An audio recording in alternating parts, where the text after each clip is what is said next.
Hello everyone.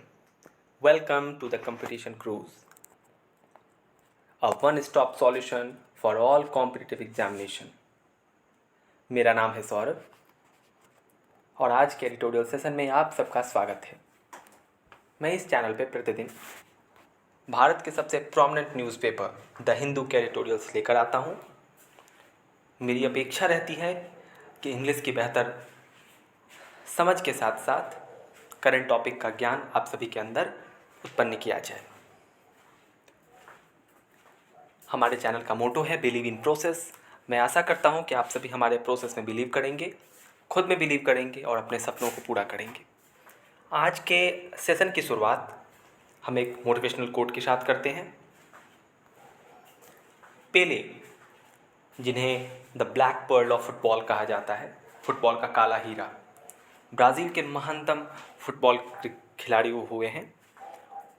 उनका एक कथन है, सफलता कोई दुर्घटना नहीं है, यह कड़ी मेहनत, दृढ़ता, सीखने, अध्ययन, बलिदान और सबसे बढ़कर आप जो कर रहे हैं या करना सीख रहे हैं उससे प्यार करते हैं। तो याद रखिए, success is not an accident. यह एक प्रोसेस का परिणाम होता है। अपनी प्रक्रिया में, अपने प्रोसेस में उस काम से आप प्यार कीजिए, सफलता निश्चित आपके कदमों को चूमेगी। आइए शुरू करते हैं आज का editorial session. Dangerous game on Patanjali Ayurveda claim. Patanjali Ayurveda विभिन्न डॉक्टरों के द्वारा इस चैनल पे इस कंपनी के ऊपर कुछ केसेस किए गए थे लास्ट 3-4 सालों में। तो आप सभी जानते होंगे कि पतंजलि आयुर्वेद बाबा रामदेव, जो योग गुरु माने जाते हैं हमारे समय के, उनकी कंपनी है। उनका बहुत बड़ा योगदान है इस संस्थान को खड़ा करने में। तो पतंजलि आयुर्वेद पे बहुत सारे डॉक्टर्स के एसोसिएशन ने, एलोपैथिक डॉक्टर्स ने केसेस किए थे, बहुत सारे मुकदमे चल रहे थे। उसी सिलसिले में ये एडिटोरियल है। समझिए, आप धीरे धीरे बातों को और बेहतर ढंग से समझेंगे। Commercial interest should not be allowed to override public health and safety. जो कॉमर्शियल इंटरेस्ट है, यानी वेट ए मिनट,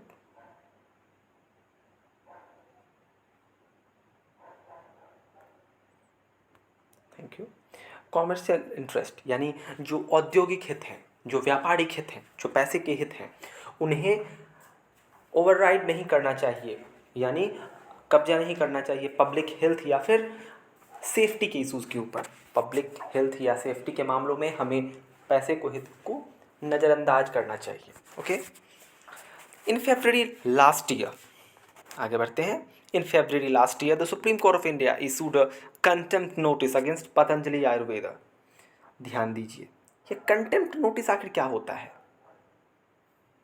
ध्यान दीजिए, आप लोगों में से ज़्यादातर व्यक्तियों ने सुना होगा कि सुप्रीम कोर्ट या हाई कोर्ट के द्वारा आप पेपर में हमेशा पढ़ते होंगे कंटेम्प्ट ऑफ कोर्ट। वो एक वर्ड काफ़ी चर्चा में आता है, यानी कोर्ट के किसी आदेश की जब अवमानना की जाती है, यानी नहीं माना जाता है, अगर हम उस बात को नज़रअंदाज करते हैं तो कोर्ट हमारे ऊपर कंटेम्प्ट नोटिस चार्ज करता है और उसे कंटेम्प्ट ऑफ कोर्ट के तहत एक बहुत ही बड़ा ऑफेंस माना जाता है, यानी बहुत बड़ी अपराध की श्रेणी में वो रखा जाता है। ठीक है। तो एक कंटेम्प्ट नोटिस जारी किया है फरवरी में। किसने? The supreme court of India ने। किसके अगेंस्ट? पतंजलि आयुर्वेदा के अगेंस्ट, कि उन्होंने क्या किया है? मिसलीडिंग एडवर्टीजमेंट पब्लिश किया। ऐसा एडवर्टीजमेंट, ऐसे प्रचार को पब्लिश किया जो मिसलीडिंग थी, जो गलत थी।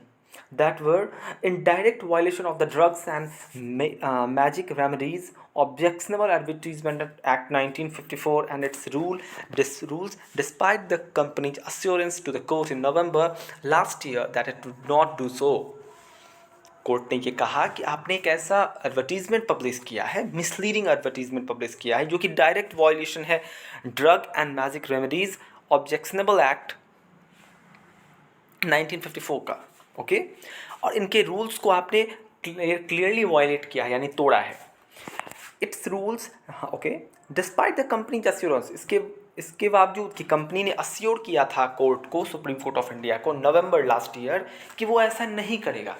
यही हुआ ना कंटेम्प्ट कंटेम्प्ट ऑफ कोर्ट कि नवंबर लास्ट ईयर में इन्होंने कहा था कि मैं ऐसा नहीं करूँगा, फिर भी फरवरी में इन्होंने एक मिसलीडिंग एडवर्टीजमेंट पब्लिश किया, that is known as contempt of court.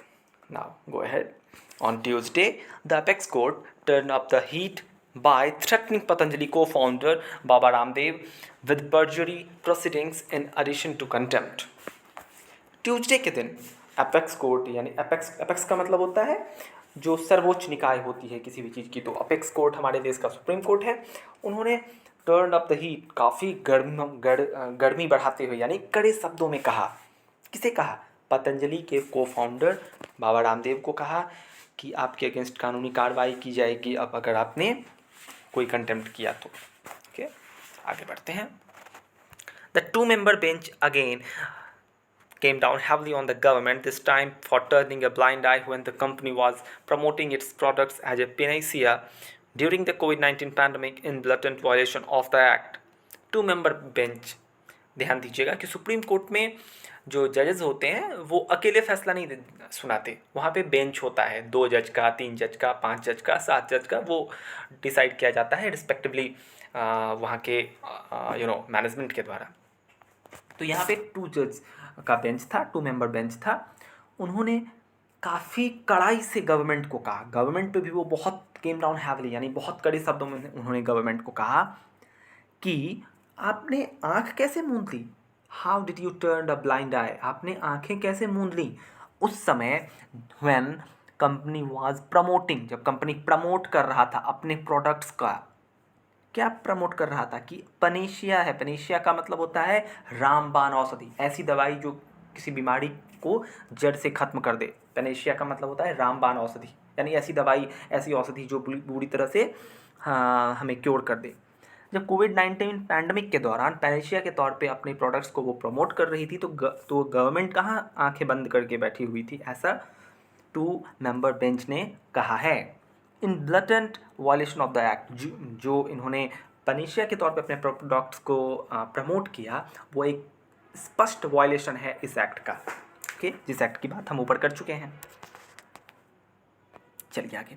While the court has asked the government to file an affidavit to dispel the impression that it was complicit, in fact, is that government did almost nothing to inform the people that Coronil was not a cure for COVID-19 as claimed by the company in June 2020, but only a supporting measure in COVID-19.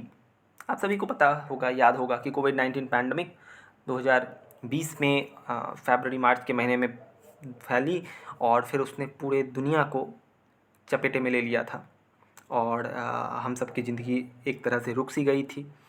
तो उस वक्त जून 2020 में पतंजलि आयुर्वेदा एक कोरोनिल नाम की दवाई के साथ आया था, कोरोनिल, और जिसको उसने प्रमोट किया था, कोरोनिल। ओके, कोरोनिल को उसने प्रमोट किया था कि ये एक पनेशिया है, ये एक बिल्कुल रामबाण औषधि है, ऐसी दवाई है जो बिल्कुल ठीक कर देगा इस बीमारी को। ठीक है, तो कोर्ट ने गवर्नमेंट को ये कहा है कि आप एफिडेविट फाइल कीजिए, एक एफिडेविट फाइल कीजिए इस बात को बताते हुए कि आपसे ये गलती हुई है, क्योंकि गवर्नमेंट ने कुछ भी नहीं किया लोगों को ये इन्फॉर्म करने के लिए कि कोरोनिल कोविड-19 का क्योर नहीं है, कोविड-19 का इलाज नहीं है। हम सभी जानते हैं कि कोविड-19 बीमारी का कोई इलाज नहीं था ना है, तो कोविड-19 का वो क्योर नहीं है, बल्कि वो एक सपोर्टिंग मेजर था कोविड-19 का। बिल्कुल वो सहायता करता था, जैसे बहुत सारी दवाइयाँ कोविड के समय फ़ायदे करती थी, काढ़े ने बहुतों को फ़ायदा किया था, तो ऐसे ही एक सपोर्टिंग मेजर था, ना कि कुछ और। इन February 2021, the presence of Harshvardhan, the Union Health Minister, along with the Union Minister Nitin Gadkari, at a press conference organized by Patanjali to promote Coronil, made the company's claims sound very credible. साथ ही साथ फरवरी 2021 में, यानी Covid जब शुरू हुआ उसके ठीक 1 साल के बाद, सेकेंड वेव आने से थोड़े ही दिनों पहले, हर्षवर्धन जो उस समय के हेल्थ मिनिस्टर थे और साथ ही साथ नितिन गडकरी ने प्रेस कॉन्फ्रेंस में आकर के कहा कि यानी प्रमोट किया पतंजलि के कोरोनिल प्रोडक्ट को, और उन्होंने ये कहा, ये दावा किया, कंपनी ने ये दावा किया कि ये एक क्योर है कोविड-19 का। और ऑब्वियसली जब मिनिस्टर्स वहाँ पहुँचे तो इस कंपनी के इस दावे को क्या मिला? क्रेडिबिलिटी मिल गई। ध्यान दीजिएगा इस वर्ड को, क्रेडिबिलिटी, यानी क्रेडिबल माना गया, उसे विश्वसनीय माना जाने लगा। ओके, आप लोगों को इससे रिलेटेड कोई भी क्वेश्चन हो, कोई भी क्वेरी हो, कोई भी अंडरस्टैंडिंग में प्रॉब्लम आए तो आप, या कोई सुझाव हो तो कृपया कमेंट में ज़रूर लिखिएगा। चलिए आगे। Emboldened by the absence of the penal action by the court and the government for the false claim that Coronil could cure COVID-19, the company went on an advertisement spree in 2022, claiming that its products could cure many non-communicable diseases and conditions. चूँकि उनके ऊपर कोई penal action हुआ नहीं, कोई कानूनी कार्रवाई तो हुई नहीं, इस चीज़ के अब्सेंस में, यानी कोर्ट या गवर्नमेंट के द्वारा कोई एक्शन लिया नहीं गया जब कोरोनिल का उन्होंने फॉल्स क्लेम किया, तो इससे क्या हुआ, कंपनी एकदम बोल्ड हो गई, एकदम खुश होकर के उन्होंने बिल्कुल क्लेम करने शुरू किए। 2022 के टाइम से एडवर्टीज़मेंट की एक स्प्री शुरू की, एक लगातार एडवर्टीज़मेंट करते गए कई सारे बीमारियों को लेकर, बहुत सारे नॉन कम्युनिकेबल डिजीजेस, ऐसे डिजीज़ जो गैर संक्रामक हैं, जैसे फॉर एग्ज़ाम्पल हम सोच सकते हैं मलेरिया एक नॉन कम्युनिकेबल डिजीज़ है। तो फॉर एग्जांपल मैंने एक एग्जांपल दिया है, मलेरिया के लिए उन्होंने नहीं दवाई लाई थी, पर ऐसे बहुत सारे नॉन कम्युनिकेबल डिजीज़ के लिए उन्होंने प्रोडक्ट्स लॉन्च किए और कहा कि हम इस कंडीशन से, इस बीमारी से इसका इलाज कर सकते हैं। The advertisement also denigrated and derided evidence based medicine allopathy. साथ ही साथ उन्होंने एक क्या किया कि एलोपैथी जो जिसे हम सामान्य भाषा में अंग्रेजी दवाइयाँ कहते हैं, उसे उन्होंने नीचा करके दिखाया, उसके ऊपर बहुत सारे आघात किए, बहुत सारी बुराइयाँ उनकी की, ओके, उस एडवर्टीजमेंट के द्वारा।